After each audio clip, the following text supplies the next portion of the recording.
This is going to be your auscultation for the upper GI. That includes your esophagus, stomach, and the duodenum. So in esophagus, they are going to ask you about identification of the esophagus. Then they're going to be the skill part, and then there is going to be the knowledge part.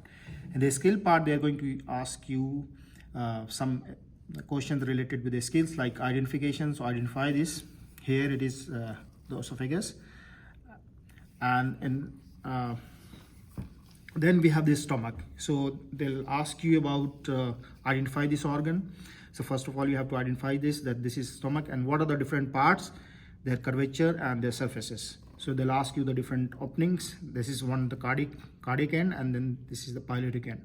Then we have two curvature. One is the lesser curvature and one is the greater curvature, and we have two surfaces, the anterior surface and the posterior surface. So this is about the skill part.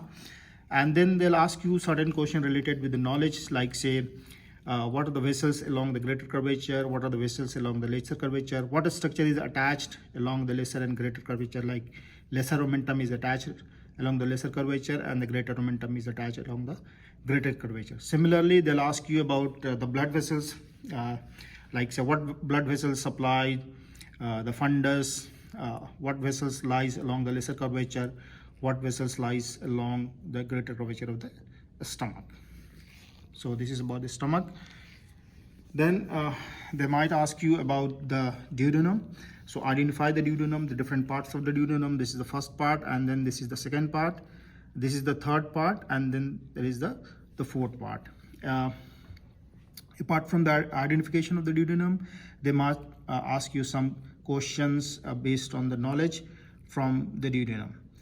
There may be another question that is from inside. You'll have to identify the inside of the duodenum with opening of the major pancreatic duct and the minor pancreatic duct in the major and minor duodenal papilla, which is in the posterolateral wall of the second part of the duodenum. So the second part is the descending part or the vertical part. So this is important here. The third part, you can see this is the third part, and anterior to the third part we have two very important vessels running. This is superior mesenteric artery and superior mesenteric vein. So this is about the duodenum. Now apart from these two structures, we also